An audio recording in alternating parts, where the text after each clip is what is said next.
Hello दोस्तों, the गैम्बा walk में आपका स्वागत है। दोस्तों, हम लोग मार्केट में जब भी कोई सामान लेने जाते हैं, चाहे वो खाने की चीज़ें हों, पहनने की चीज़ें हों, या फिर हम लोग कोई व्हीकल लेने जाते हैं, तो इसमें एक चीज़ ज़रूर देखते हैं, वो है क्वालिटी।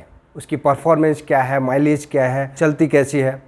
इसी को देखते हुए देखिए, सारी कंपनी जो है, जितनी भी ऑटोमोटिव कंपनी है, क्वालिटी को लेकर बहुत ज़्यादा कॉन्शियस है।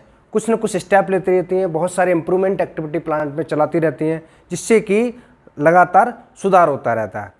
इसी को देखते हुए अमेरिका की टॉप 3 कंपनीज हैं, general motor, Ford and Chrysler. इन्होंने 1983 में एक एसोसिएशन तैयार की जिसका नाम था AIAG, ऑटोमोटिव इंडस्ट्री एक्शन। इस एसोसिएशन का काम था क्वालिटी में इंप्रूवमेंट के लिए एक फ्रेमवर्क तैयार करना। इसी AIAG ने 5 कोर टूल्स तैयार किए, APQP, FME, MSA, SPC and PPAP। ये सारे जो कोर टूल्स लिए क्वालिटी के लिए थे। तो इसमें एक मेन कोर टूल है, वो है PPAP। तो दोस्तों, आज हम इसी PPAP के बारे में बात करेंगे। PPAP means production part approval process. Production के कुछ पार्ट्स को कस्टमर अप्रूवल के लिए जो हम लोग भेजते हैं, उसके प्रोसेस को हम लोग PPAP कहते हैं। PPAP का फर्स्ट एडिशन फरवरी 1993 में आया, सेकेंड एडिशन जुलाई 1995 में आया, थर्ड एडिशन अगस्त 2000 में आया, एंड फोर्थ एडिशन जो कि हमारा लेटेस्ट एडिशन है, वो मार्च 2006 में आया। तो हमारा जो लेटेस्ट फोर्थ एडिशन है, ये हमारा ISO TS 16949 2002 के बेस पे बनाया गया है। PPAP का मेन ऑब्जेक्टिव ये एविडेंस प्रदान करना होता है कि कस्टमर के जो इंजीनियरिंग रिकॉर्ड्स हैं, स्पेसिफिकेशन रिक्वायरमेंट्स हैं, वो ऑर्गेनाइजेशन ने पूरी तरह से समझ लिया है, और उनका जो मैन्युफैक्चरिंग प्रोसेस है, वो उनकी रिक्वायरमेंट को पूरा करने के लिए सक्षम है। ये PPAP सबमिशन अप्रूवल का एक प्रोसेस फ्लो डायग्राम है, जिसमें कस्टमर अपनी रिक्वायरमेंट देता है, जिसके आधार पर सप्लायर PPAP कंप्लीट करके PSW के साथ कस्टमर अप्रूवल के लिए भेज देता है, जिसमें कस्टमर सप्लायर के प्रोसेस को वैलिडेट करता है, और अगर कस्टमर को कोई चेंजेस लगते हैं कि इसमें कुछ चेंजेस होने हैं, तो वो चेंजेस रिकमेंड करता है, और अगर उनको कुछ चेंजेस नहीं चाहिए उसमें, देन वो उसको अप्रूव कर देता है। तो PPAP सर्टन कंडीशंस में मांग सकता है कस्टमर आपसे, जिसमें कि आपका कोई मॉडिफाइड टूल आपका है जिसमें प्रोडक्शन कर रहे हैं, या कोई प्रोसेस में कोई चेंज है, तो आपको PPAP सबमिट करना पड़ सकता है। कोई रॉ मटेरियल चेंज कर दिया है सपोज, है ना, कोई सपोज सिमिलर ग्रेड का कोई रॉ मटेरियल चेंज कर दिया है, बट उस पर इम्पैक्ट नहीं आ रहा है प्रोडक्ट पर, लेकिन फिर भी कस्टमर आपसे PPAP मांग सकता। थर्ड, मैन्युफैक्चरिंग लोकेशन आपकी चेंज हो गई है, प्रोडक्ट वही है, वही सारा आपका सेटअप है, लेकिन लोकेशन चेंज हो गई है, तो भी आपको PPAP सबमिट करना पड़ सकता है।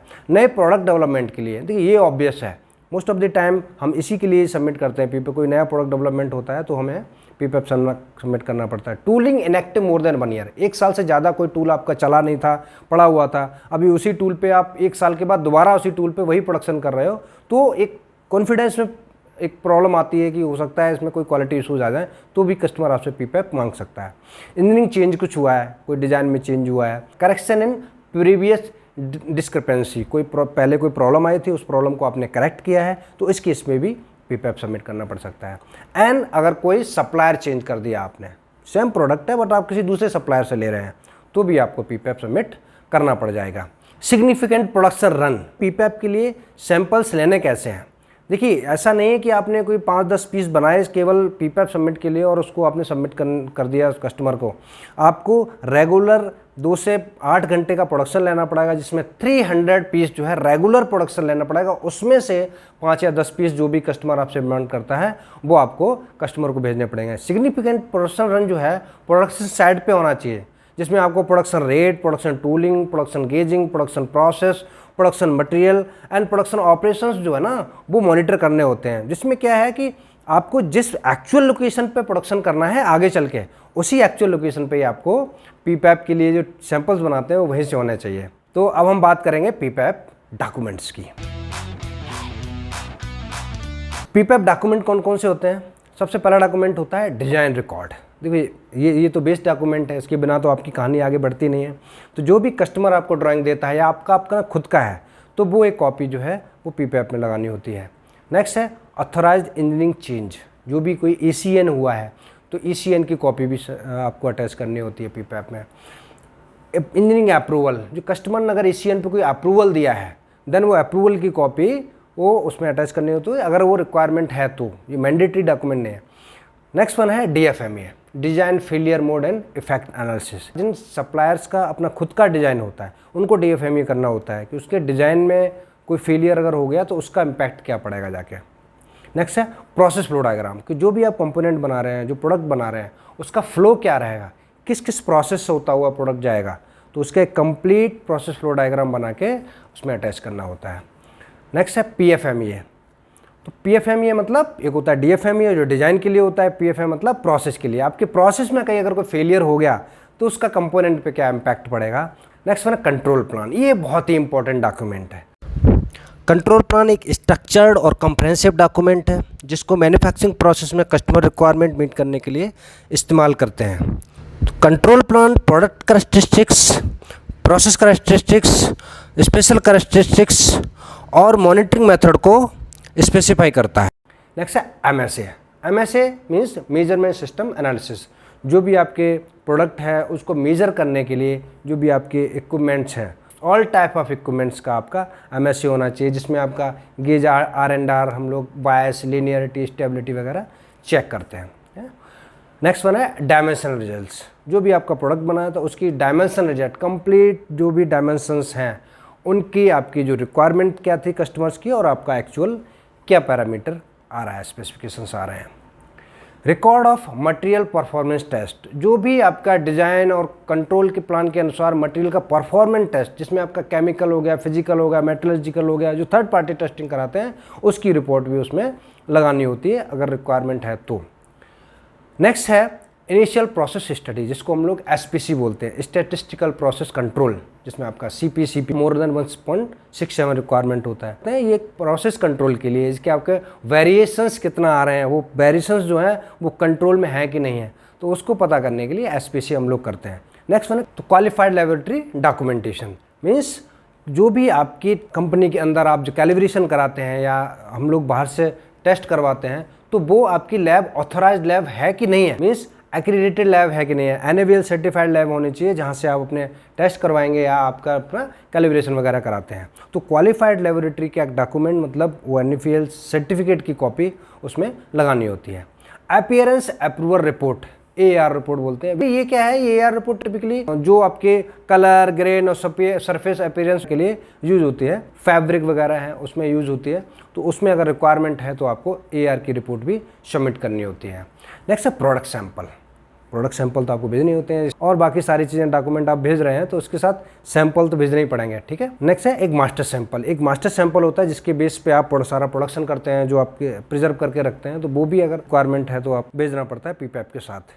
चेकिंग इट्स, कि उस जो आपने प्रोडक्ट बनाया, जो कंपोनेंट बनाया, तो उसको चेक करने के लिए क्या क्या आपने गेज इंस्ट्रूमेंट यूज किए हैं लेबोरेटरी में, तो उनकी सभी की लिस्ट जो है वो उसके साथ संलग्न करनी होती है, ठीक है।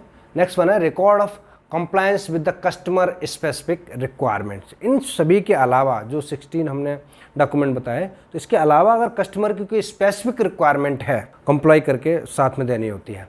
नेक्स्ट वन है PSW। ये एक्चुअली कस्टमर को भेजा जाता है अप्रूवल के लिए, जो हमारे पास अप्रूवल की कॉपी जाती है PSW की आती है। एंड नेक्स्ट वन है बल्क मटेरियल चेक शीट। जो भी आपने डॉक्यूमेंट भेजे उसकी एक चेक शीट होनी चाहिए, वो आपने क्या क्या अवेलेबल है, क्या क्या अवेलेबल नहीं है, वो सारी डिटेल्स जो है ना उस चेक शीट में हो जाती हैं। तो जो 19 डॉक्यूमेंट हमने आपको बताए, तो जरूरी नहीं कि कस्टमर आपको सारे के सारे डॉक्यूमेंट्स हर बार मांगे, डिपेंड करता है वो कस्टमर किस लेवल के डॉक्यूमेंट्स आपसे मांगता है। तो इसलिए PPAP में 5 टाइप के लेवल्स हैं। जैसे लेवल 1 में, लेवल 1 के डॉक्यूमेंट अगर कस्टमर मांगता है तो उसमें PSW केवल जाता है और PSW के साथ अपीयरेंस अप्रूवल रिपोर्ट जाती है। लेवल 2 में आपका PSW with the product samples and the limited supporting document, product component मांग लिए एंड देन उसकी आपकी इंस्पेक्शन रिपोर्ट मांग ली। जो लेवल 3 है, लेवल 3 में PSW with product samples and complete supporting document. जितने भी डॉक्यूमेंट्स होते हैं 19 डॉक्यूमेंट जो आपके पास अवेलेबल हैं, जो कि कस्टमर को रिक्वायरमेंट है, तो वो सारे सबमिट करने होते हैं। 4th लेवल में आपके PSW and other specific requirements. कोई कस्टमर ना अदर कोई स्पेसिफिक 19 के अलावा कुछ स्पेसिफिक रिक्वायरमेंट है तो उसको भी उसके साथ आपको भेजना होता है। एंड 5th लेवल में आपका PSW with product sample all the complete supporting document for the review of the supplier location. Customer सारे डॉक्यूमेंट्स को आपके यहाँ आके आपकी लोकेशन आपको उनको रिव्यू करेगा, ठीक है। तो ये 5 लेवल्स थे। लेवल्स के अलावा ये PPAP की चेक शीट है जिसमें मैंने आपको बताया, जैसे लेवल 1 है, लेवल 2, लेवल 3, लेवल 4, लेवल 5 में कौन से डॉक्यूमेंट आपको रिटेन करने हैं, कौन से सबमिट करने हैं, वो सारी डिटेल्स हैं इसमें है, ठीक है। तो आपकी जब आप PPAP सबमिट कर दिए तो उसमें देखिए 3 कंडीशन बनती हैं, या तो फुल्ली अप्रूवल होता है, एक इंटरिम अप्रूवल होता है एंड रिजेक्ट होता है।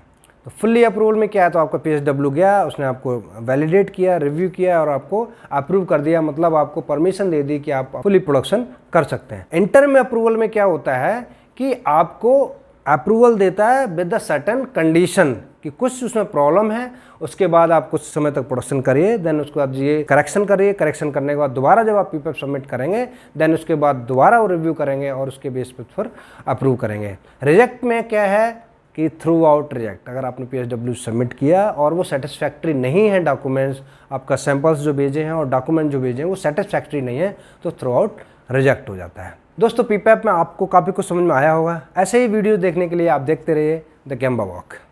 Thank you.